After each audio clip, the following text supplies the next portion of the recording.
Okay, again, thank you for registering for our webinar today. This is delivering a modern redistricting solution. I think you'll find the presentation and demo and discussion at the end quite informative. I hope you do. Please don't hesitate to write questions into the chat. We'll try to address those at the end. Today we have three speakers, myself, Richard Ledbeater, the manager for State Government Industry Solutions for Esri. This will be my third redistricting round. And Aaron Henke is also with us from Esri. He's with Professional Services. He is charged with both quality assurance of our redistricting solution, but also he'll be running the demonstration today. Jessica Shipley is from Colorado Independent Redistricting Commission. She's the staff director. She'll be telling us how she came into redistricting and how she came to and what her plans are for the redistricting tools and running a commission and involving the public into their process. And with that, I'd like to begin my presentation with a little background. This was my manifesto of why redistricting. We jumped in here because we realized that redistricting needed to have an enterprise approach. We realized that there was more to redistricting than just a software solution. Our focus on core technology was very beneficial to redistricting throughout from the 80s on, but we realized that something else had to be done to move the conversation forward. We decided on a web-based solution because we wanted to enable governments, advocates, and citizens to be able to share in the experience. The tools check for common compliance. It is a comprehensive tool. It is a thoroughly functioning tool that provides both plan creation, management, visualization capabilities, editing of plans, but most importantly and uniquely to our solution is the collaboration and how we approach that. Our goals for this product when we began almost 15 years ago was openness, transparency, and citizen engagement. I think by the end of today's discussion, you'll see how we've done that. To back up that conversation, I want to give you a little history. In the 80s, the Department of Justice and the Census Bureau were busily trying to create what became the public law, the PL 94 data. Esri was brought into the conversation to help them define how that data would get developed and delivered to the end users. Ever since then, we've been contracting with the Department of Justice for that very development of the tools to audit that they use to audit redistricting plans. And in the 80s, it was a highly constrained process. It usually required large, big iron, what I call big iron, IBM mainframes, cranking through numbers and tabulations. Perhaps you had one, possibly two scenarios that could be highly expensive. In the 90s, there were workstations. States and large cities and counties used our core technology. I want to stress there's nothing about redistricting that's unique to redistricting. All of the functionality can be done in core technology. It's the workflows that need to be programmed and brought to the forefront to be able to do some of the collection of data and validation of data. So in the 90s, it was workstations. Again, it was probably a $50,000 workstation in $1990, and the software was core technology software. 2000 was that pure disruptive moment for the redistricting industry. PCs were available and they were able to run redistricting software. And we had business partners who wrote their own PC software, and it all of a sudden became available. You could walk into a big box store and buy a competent PC. Redistricting software was affordable enough so that a group could buy the software. So the price had come down considerably. And it was all of a sudden that aha moment of people could be involved, the public could be involved. My favorite story from 2000 was Loudoun County, Virginia. They're a second-tier county of Washington, D.C. For the state of Virginia had released their data of the federal and state boundaries on a Sunday evening. By Tuesday, the county council had just under 24 plans submitted by the public. They hadn't even downloaded the data from the state to begin with, and yet they had 2 plans that were publicly submitted. And to me, that was a moment of, yeah, there is a need, there is a want to be involved in redistricting. 2010, it was almost at a consumer level where PCs and softwares were just commodities at that point. There was freeware, there was open sourceware that allowed you to do some planning, not usually at the block group level, which isn't a legitimate plan, but consumers could be involved in that. Taking half a decade step back, in 2005, the National NCSL, National Conference for State Legislature, asked me to speak on technology, just technology, to the Redistricting and Elections Committee. They had just recovered from 2000 and the advent of the PC and that disruptive moment, and they wanted to get themselves at least mentally prepared for 2010, and would it be as disruptive or the same? And if you note, 2005 was a year that Microsoft announced no more hard media. If you wanted software, you had to come through the web and download software directly. As a developer on Microsoft, Esri had to follow suit. So we also, in 2005, Microsoft started talking about what would become Microsoft 360, their desktop, their office software supplied through a web browser. And similarly, that's the year Jack Dangerman started talking about what would become ArcGIS Online. So all of a sudden, the web was in play. Browsers were competent platforms to start developing solutions on. And I conveyed that information to the professionals and the staff and legislatures in the room, that as robust a data problem that redistricting is, as difficult and IT heavy that the solutions needed to be, it could be done in a browser. And I'd like to say that if there had been rocks in the room, I think I would have been stoned to death. It was yet another disruptive thought. But as a reminder, I told them that most of the paychecks in the United States at that year, 2005, were web-based, were being issued and developed on the cloud. Same with taxes. So personal information, important applications were being run in the cloud. This is the story I presented. And if we were able to run redistricting in the cloud through a web browser, this opened the opportunity not only to streamline your IT requirements, but to provide and facilitate collaboration and sharing amongst the community.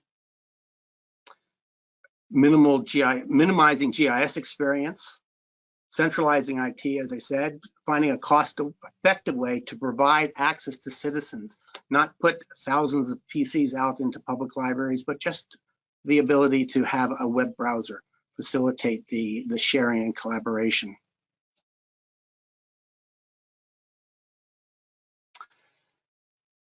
As I talk about our application, I like to break it into three pillars, as you maybe.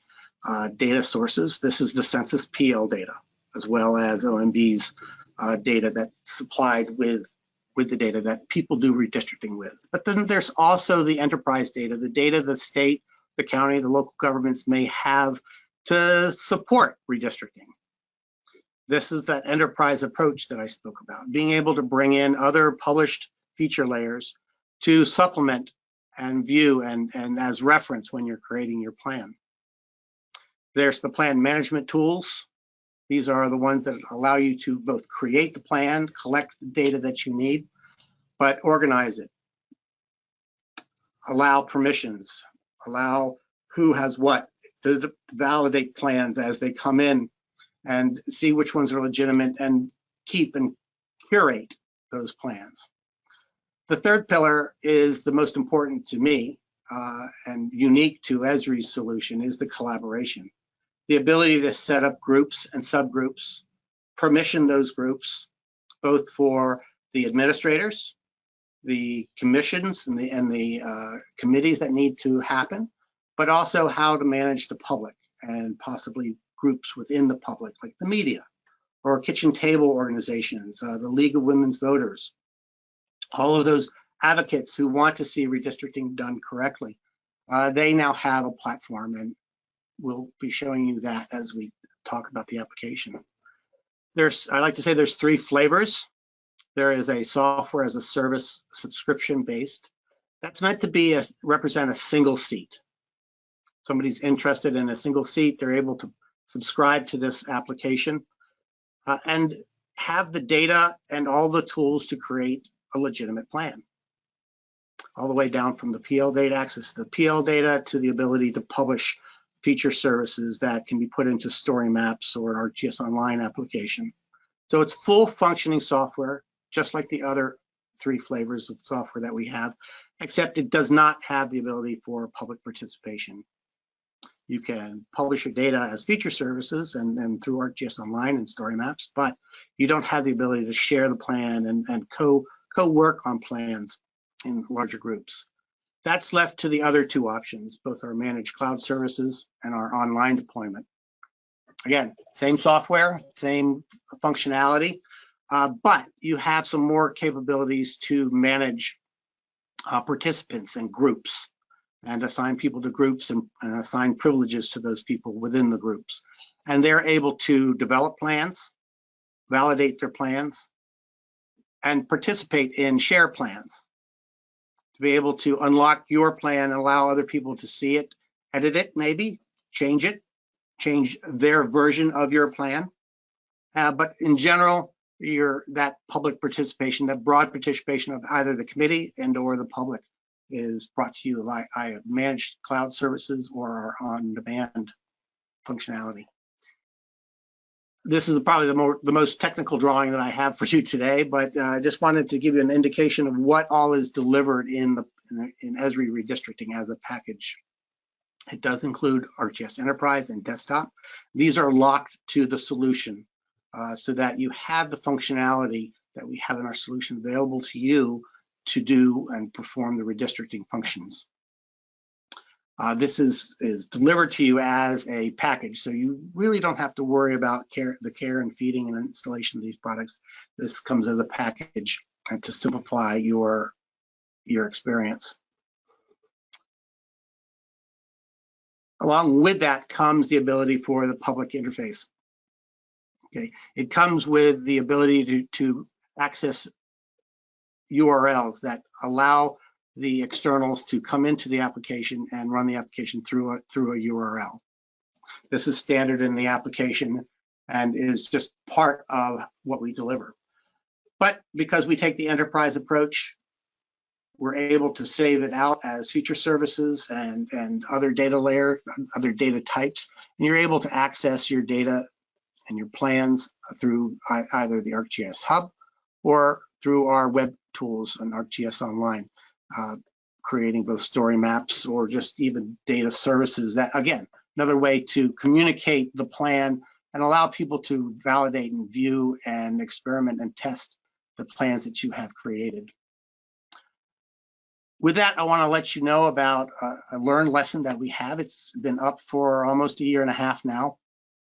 It is a Learn lesson about 2 hours long. It's locked to the state of Maryland because it's the biggest, smallest state that had some detail that allows you to learn the tool. That's also where I live. But the Learn lesson allows you to experience the application, walk through all the tabs with instructions.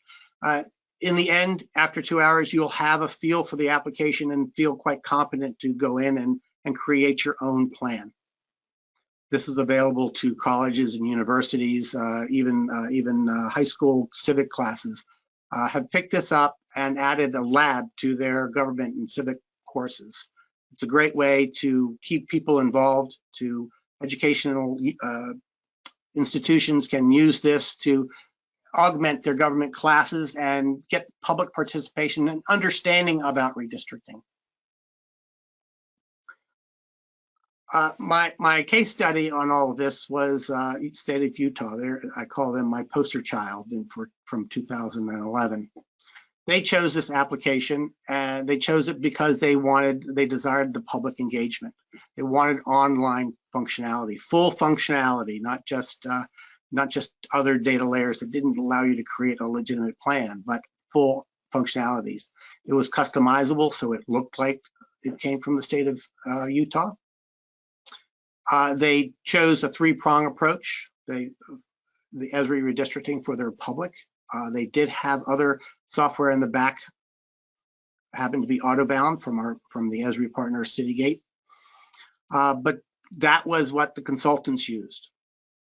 It allowed them to create a companion website and a blog, and so people could have full discussion about the application and what it meant, and the plans, and in particular the plans and what people thought about the various options that were out there. They opened it up to the media, of course. They got very positive response from the media, the fact that they were allowing the data and the tools that the legislative body was using to be used by the public. They had multiple hearings, 17, I think, by constitution around the state. They found that the meetings became great civic discussions. They weren't adversarial like they have been in the past. People were able to engage. And the biggest aha moment for legislative staff was this was a great civic learning event.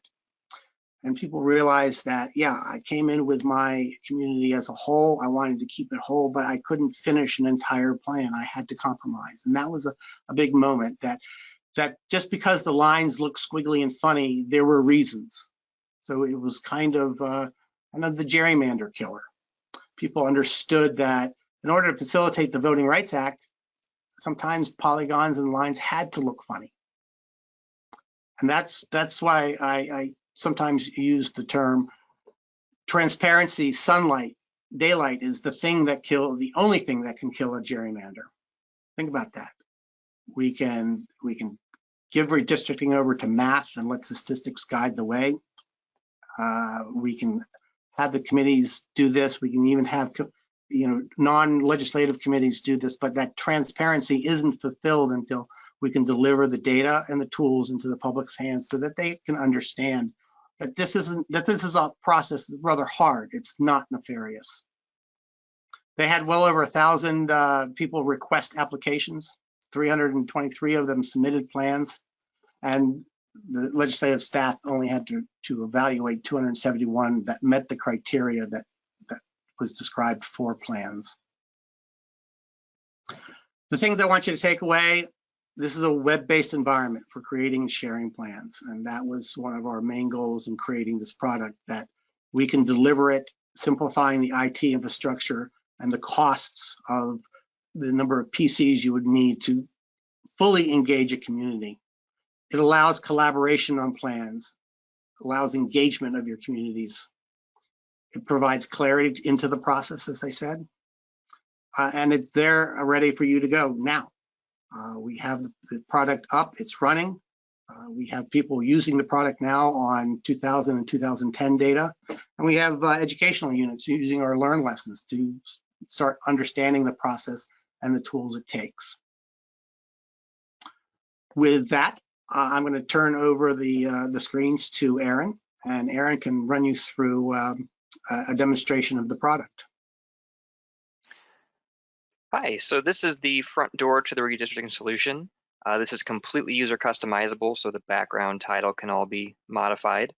And users can actually create an account without having an administrator authorize or validate their account, which saves a lot of time on the administrative side. So if you're a new user, you can click create an account, input your first, last name, email address, create your account password, and a user will automatically be created with the citizen role or citizen privileges. And so since I already have an account, I'll just log in using my credentials. And then I can open a plan through the Open Plan dialog window. This window allows me to view any recently opened plans, any of the plans that I've created, or any plans that have been shared with me or shared to any of my individual groups. For this demonstration, we'll create a plan. We can change the nomenclature of the districts. Some areas call these wards or territories. It's really just changing the name of the districts we're creating. We can change the number of districts. So for the sake of simplicity, we'll just do 2. And we can also adjust the maximum deviation. Again, we'll keep that at 10% for this demonstration. We can then pick from the census year of the data that we want. So we can choose 2000 data, 2010 data, and when 2020 data becomes available, there will be a toggle to the right. For this demo, we'll go ahead and do the state of Colorado. So under the states drop-down menu, I'll select Colorado, and then I can choose my data hierarchy. And this is going to let me choose through different data sets such as block, group, tract, or county level, or block, VTD, or county level.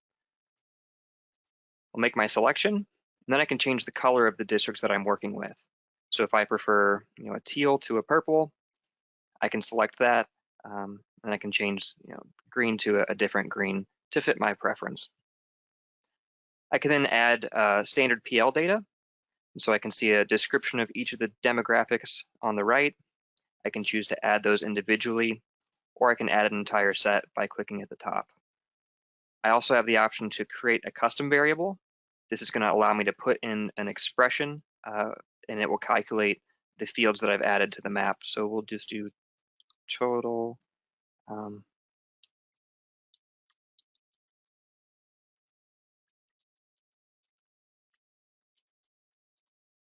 then we can add our expression in this variable field.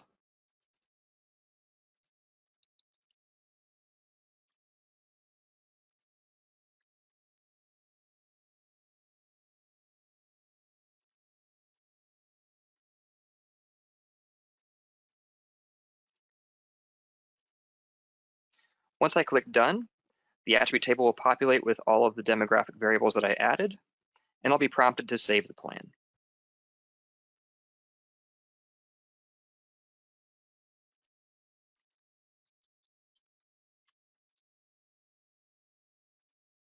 Once the plan is saved, I'll be able to access the user interface. The user interface is organized on the Microsoft paradigm. So as long as the user moves from the top to the bottom, left to right through the tab and ribbon panes, they'll create a complete and legitimate plan for submission. The File tab contains the ability to create a new plan, to open a plan, to save the plan we're working in or save it under a different file name, the option to archive the plan. Users can save a local copy of the plan outside the redistricting software and then upload that in later. They can print the plan or print a plan book. The difference here being that printing a plan book prints an individual sheet for each district created. We can import a plan based on a fixed text format or a shapefile. We can export a plan in the same formats as well as an image or KML. Under the Learn tab, we have a comprehensive instruction for using the software. In 2010, a number of users asked for in-person training on the software. When this tab was added and they went through the information in this tab, all of those requests went away. By following these steps, users are confident and competent in utilization of the software. Under the View tab, if we realize that we didn't put enough districts within our plan, we can modify those on the fly, and they'll update in the attribute table. We can show target values. We can also adjust how the districts are displayed if we prefer an out boundary or fill. We can modify the district names and how they're displayed. And we also have the option to swap districts. So if we've already created a number of districts and we realize that District 1 needs to be in the top right rather than District 2, we can use this tool. We can modify the district names outright, and we can also change the number of representatives within each district. We can join districts that we've previously created. If we click View Regional, we'll see all unassigned geometries. Currently, we're at that extent, so clicking that button will not have any effect. We can move the district window from the bottom of the screen and move it to a separate window. This allows us to have a larger map working area. As soon as we close that pop-out, it'll jump right back to the bottom of the screen. Under the Create tab, similar to the View tab, we can adjust the inputs that we had whenever we created the plan. So if I decide now that I want to add OMB data to the plan, I'll do that and it will add to the attribute table on the fly. We can select by attributes or location. In this pane, we can assign an expression. Once we have that expression input, we can filter that spatially by just simply drawing a rectangle over the area of the state we'd like that expression to apply to. We also have more interactive methods of assigning districts to assigning geographies to certain districts. So if I select District 1 and I know I want the city of Denver to be in District 1, I can search by place, view the place, and at the bottom of the Identify pane, I can assign that directly to District 1. I can then zoom in, and I can click and begin adding districts point by point. I can use that same rectangle selection tool. I can select using a polygon, or I can also use a polyline, and anything that intersects this polyline will be added to District 1. We can see in the attribute table, it's showing my target population for each district. It's also showing me the total in the district right now and how far off I am from the total, so just under 1 million people off. So for the sake of time, I've gone ahead and balanced the districts, and I'll begin walking through the view scales. So this gold bar indicates my current zoom extent. The magenta bars indicate the breaks between the geometry levels that will be displayed. So currently, I'm viewing county level data. As I zoom in and that gold bar is between two of the magenta districts, I now know that I'm viewing tract level data. If I zoom in further, it's block group, and even further, I can view block level information. I can then change the base map. So these are all preloaded. I can view imagery with labels, National Geographic information, or the terrain base map just based on user preference. I can also assign a theme. So while I'm assigning geometries to specific districts, if I want to know the total number of people in those districts, I will keep the field a total. Click update, the thematic map will apply. And if I'm at the correct zoom extent, we'll begin seeing the number of people in each district populate in the center of each geometry. I can then add content. So if I don't know where Denver is, but I need to, I can search for Denver as a place, and this will put a flag right in the middle of it to help orient me to the location. I can also add ArcGIS data. So if I want a Colorado River Basin, I'll type in Colorado River Basin. Do a search for that information. And if there's any publicly available feature services, I'll be able to add that service directly into the map. If I have a service that I host and I have the URL, I can copy and paste that URL directly into the software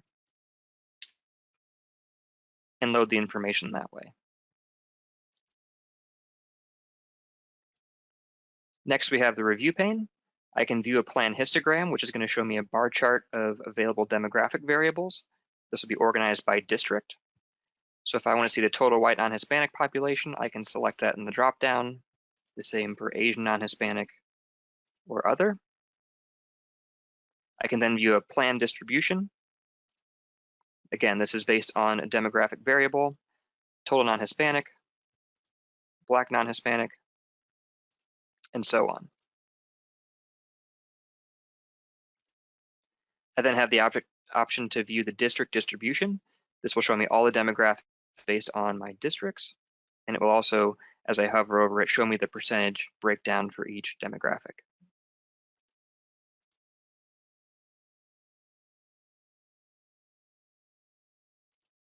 Next, we have a compactness test. All of these tests are approved by the Department of Justice. And if you aren't sure how each test is calculated, you can hover over the title, and it'll give you a quick description of the calculation. This will also show me if there are any holes in my districts. And so now I know that there's going to be a disconnect within District 1 of one geometry. Next, I can check the integrity of my plan. This is going to make sure that no geometry is assigned to two districts, that all of my districts connect, and that there aren't any geometries not assigned to a district. This is showing me that I have two errors, so it's saying that one of the geometries is not assigned to a district, so by clicking zoom to, it'll zoom me into that geometry, and then I can manually assign that to the appropriate district, which in this case is District 1. I can then see that District 2 has 2 disconnected parts. I can again zoom to those parts, so I'm seeing that there's the larger area of District 2 that connects, and then a smaller area of District 2 that does not. So again, I'll just assign that to District 1 and remedy that issue. As soon as I close this pane, it will run the integrity test again automatically, just to validate that the efforts that I've gone through remedied all of the issues.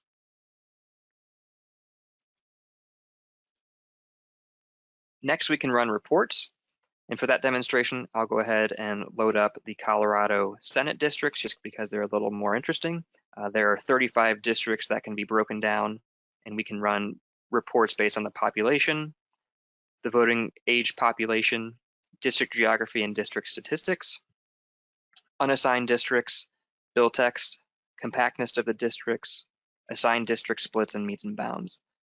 This runs in the browser, so it can take some time depending on the geography that you're working within and the number of districts created. For that reason, I've gone ahead and run a report already for the assigned district splits. And what it's done is it's broken down which counties are located in District 1 and any FIPS information associated with that district. What it also does is it provides individual demographic information for each of those FIPS levels.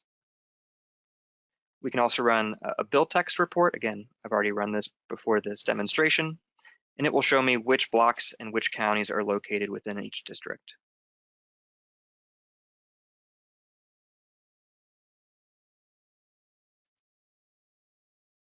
If a user submits a plan that we'd like to review against our adopted plan, or perhaps the plan that we have as a draft, we can import that plan and overlay it and view those discrepancies on the fly.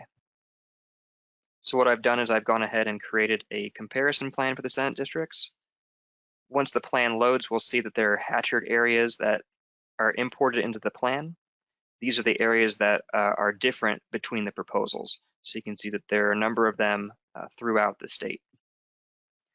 I can also view the differences in the information in a tabular form, and it will also show me the difference in population either as a negative red text or a positive green text. If I'd like to, I could merge those changes, or if I have specific interest in one of those discrepancies, I can click zoom to and it will take me directly to that comparison. Under the Share tab, we can attach information to the plan. So if a user wants to attach a Word document that expresses why they've decided to put the districts in the areas they have, they can upload that file and include it with the plan. We can modify the plan information. So I can say that this is internal use only and save that. Users can add comments to the plan. This is specifically useful for plans shared with the public. It will document the user that made the comment, the date and time the comment was made, and what the comment was. And you can also view an access log. This is going to track the users that modified the plans, when they modified the plan, and what they did with the plan. We have the option to share this map outside of the redistricting software. So we can publish that as a plan package, publish a KML, or publish a feature layer straight to ArcGIS Online. And we also have an option to share the plan within the solution. There are different levels of sharing, so we can share this with everyone, or we can share this with specific user groups. For this example, I'll share this with everyone as a read-only file. I can validate that the plan was shared by going to the File tab, clicking Open, viewing shared plans with everyone, and then we have a Colorado Senate districts shared for internal use only. We can manage our groups. So as I showed briefly, you can share to specific groups, you can create new groups within the software, and you can also invite users to those groups without exiting the redistricting solution. If you receive an invite, you can accept the invite under the Group Invites button, and you can also edit your user profile.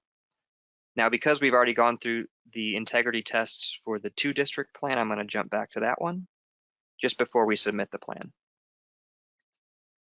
Under the Submit tab, I have the option to submit the plan. It will run the integrity test one final time to make sure no changes were made between the previous test and the current attempt to submit. And then I can input my contact information. So I can add organization information, an explanation of the plan objectives, and it will also warn the user that the plan can't be edited once it's submitted. When I click Submit Plan, I'll be warned one more time that I can't edit the plan prior to submission. Clicking OK will submit the plan. This plan will be submitted to a curator. The curator is assigned upon deployment of the software, and that is the process for creating and submitting a complete and legitimate plan using the redistricting solution. So now I'll pass it over to Jessica with the state of Colorado. All right, so Richard asked me to talk about public engagement in Colorado and what we want to do with that, what we're trying to accomplish. And I'll start off with just a little bit of history, how we've done things. Prior to 2018, so in the 2011 cycle, we did congressional redistricting by a legislative committee. And that committee was unable to agree on a plan, and the courts ultimately decided, and there was not a lot of public involvement in that whatsoever. State legislative redistricting was done by what was called a reapportionment commission, but it was a redistricting commission that was made up of 5 Democrats, 5 Republicans, and an independent who was the chair of the commission. And they undertook sort of a process of drawing some plans, talking about them at public meetings, taking them out on the road, and ultimately deciding on a plan that nobody had really seen before. So I think because of that, there were a lot of people who were dissatisfied. And we learned some things about it in terms of the software solution that we used was cumbersome and not easy to make changes. We certainly didn't begin our planning process in time. The one thing we heard over and over again when we were on the road with the plans was that we were not taking the needs of communities of interest into account. And so we learned that we need to involve the public everywhere we possibly can, because they have a right to participate, and this is something that's going to affect them, and they want to be part of the process. So in 2018, the legislature referred 2 amendments to the Colorado Constitution that created 2 new redistricting plans, one for state legislative redistricting and one for congressional. And nonpartisan staff, of which I am a member, will be required to draw the preliminary plans. And we'll put those preliminary plans out there using our Esri solution here. And the commissioners and the public at public meetings, and obviously with COVID, we have not decided what a public meeting is going to mean, but we'll submit written or verbal comments and tell us about what they think of them. And we're required to justify our choices and how we've addressed all of that input that we get. So once we've kind of come to a preliminary plan, we take that on what I like to call a roadshow. The Constitution requires 3 visits in each of our 7 congressional districts, so that's a minimum of 21. And if we have the capability, we'd like to do more than that. So as we're getting ready, which is sort of the process we're in, we're choosing a software solution that will allow this public input that we think is so important.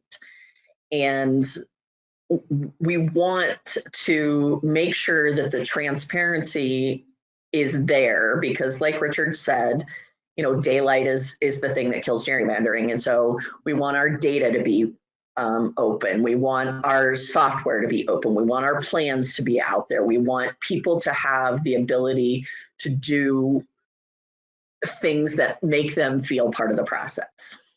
And because the commissions are being chosen from regular citizens. You can't be a legislator. You can't be a party employee. You can't have run campaigns. You can't have been a lobbyist. So there are lots of restrictions on who can sit on our commissions. And that's great, because that means that there aren't so many sort of partisan interests at play. But on the other side of that coin is that we need something that's simple for the commissioners, so they understand, and the public, so they understand what we're doing, why we're doing it, how we're doing it, and how they can be involved. And then we're really interested in partnering with community groups to get the word out and to really get input on what we're doing. So we have some challenges in terms of determining what a community of interest is. Our constitutional language is a little bit vague on that. And so we have to decide what that's going to mean. And I think that means, like I said before, meeting with public, community leaders and groups and things like that. This year, especially, obviously, we have some sort of concern about when the census data will arrive and how much time we're going to have to do this redistricting. And like I said, we need to figure out a way to train commissioners who are people living their lives in the state and have no background in redistricting. And then Colorado also has some, big mountains going down the middle of it, and that presents a challenge because we have rural transportation districts and other kinds of districts that go right through the mountains, but asking a legislator to go on some of those roads in the middle of the winter to visit their districts can be very, very complicated. And then we really want to engage the people who will be affected by these decisions, not just because the Constitution requires us to, but because they have that right. They have that, need, because it affects you. So in terms of communities of interest, here are some of the communities of interest we've heard in the past, people or groups who were trying to label themselves as communities of interest. And some seem more, reasonable than others. And obviously some of them conflicted with each other. So in terms of engaging those groups, we really do want to talk to community leaders and other groups and learn about these interests early in the process so we can take those into account when we as staff are drawing those plans. We want to use every layer we can to try to come out with our best outcome.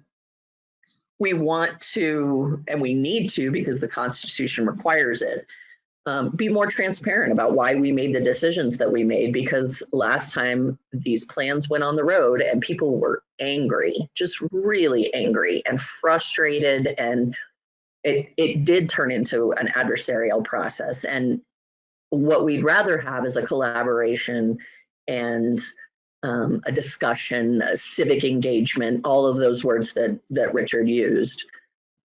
And I think it's important to let people know that when we're deciding which community of interest wins, obviously that's a terrible word, but we need to determine whether the group could or would be affected by legislative action. So say a group is a mega church and they all live kind of around their church, but not exactly close to their church. And those people want to be together because they feel like their interests are best represented by one person. But is there some legislative action that's going to say, the people who go to this mega church can't do X, Y, or Z? And when we think about stuff like that, we're definitely, making those kinds of decisions. So that's kind of what I was asked to talk about. I want to stress that, Colorado, especially because of our Constitution and the requirements there, and the transparency requirements, feels like public engagement, public involvement in this process is so, so important. And we want to do everything that we can, using every tool that we can and every process that we can to make sure that that happens. So I will hand it back off to Richard at this point. I just wanted to alert the audience to some blogs that we have going up on the Esri website. We are trying to create additional content through blogs and other discussions, as well as user-based discussions. This is up and running now. Would love for you to read it and provide your comments. We have recorded this session. We will be answering any questions that we don't in the dialogue via text message and follow up after this, about a week after this date. With that, I would like to ask if there are any questions. We will have some at the end for the operation of the webinar, but in the meantime, we did have some questions from the audience as the presentations were going through, and I'd like to address some of them verbally. The best place to understand your redistricting criteria, whether it's the state or local government, is your own state constitutions. The National Conference for State Legislatures, NCSL, has a redistricting webpage, and from there you can find lists of your states and links into your own state constitutions that will describe the criteria that's required. It varies by state. There are federal rules, and then there are state legislative rules, and just because you're in one state doesn't mean they are the same. Some states are doing public access to redistricting only for state legislative boundaries. So I'll have to say every state is different when it comes to what are the rules. When at the local government, you usually have less rules, less stringent criteria for your polygons, your districts. So I'll just tell you that. So check your state. There will be the data published from the Census Bureau, the PL data, Public Law 94-171 data. This is the data that is required to use in redistricting. That will be available. There is some question on what date it will be finally released. Typically, it was released in the first quarter of the year. With the COVID and the late counting of the census, I believe the dates for the attributes, the actual counts, will be closer to May-June timeframe. That said, the geography, the new block definitions, will be available sooner. And as soon as Esri is notified that the data is released, we will be working diligently to get it published on our site as well, so users can come and get the data that's out there. Will redistricting in the cloud be the only option, or will there be an extension for ArcGIS Pro or desktop? Esri is taking the approach of cloud. Or on-prem, but web browser-based tools. We do have business partners out there, and end users that are creating their own solutions, and you can contact us, and we can tell you who's doing desktop software out there. Can this be used to create districts based on other data, calls for service rather than Census Bureau? This is focused toward the census. So if those service basins are predicated on census geography, you're in luck. We do have a districting tool that does facilitate boundary management. Does not do constitutionally required redistricting though. So Esri districting tool, it's an extension for our ArcMap software, allows you to do this functionality. Also, new territory functionality in our business analyst product also helps provide with territory management and district management, especially based on service calls. Population data is part of the solution and connects to the census data. It consumes the census data. As they release the PL data for each state, we will be loading it up on our site, and it will be made available through our application. So you don't have to worry about it being disconnected. What does a hole mean? I think we answered that, but any geometry that is left in a state is just a piece of geometry that hasn't been accounted for. The question gets more complicated if you're in a city that has your corporate boundaries and you have out areas. So a donut hole inside the boundaries. This is taken into consideration. We look at the census boundary of the data and then tell you if you're missing geographies.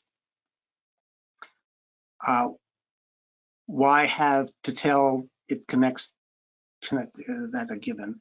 So we do look at the polygon, the legitimacy of the polygons. I don't quite understand that question, but it validates that all of the geographies are assigned. You can't have a legitimate plan without assigning all of the geographies. We allow you to split a district or a census block and prorate the data. No. We found that the Department of Justice frowns on that. Only a few states allow that, but you have to basically pre-process the data prior to loading it up into the application. And when do you expect the 2020 data to be available? I think I addressed that probably in the June timeframe. That's up to the census.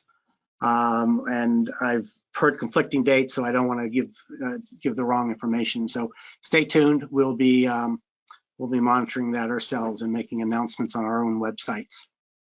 And Rebecca from Colorado, the UCCS institution, there are a variety of resources out there. GeoCivics is a great website to go to, and we'll put that into our notes for the webinar. Thank you for your time. I hope you enjoyed it. Please stay tuned at the end and answer a few operational questions about this webinar. We would appreciate your feedback.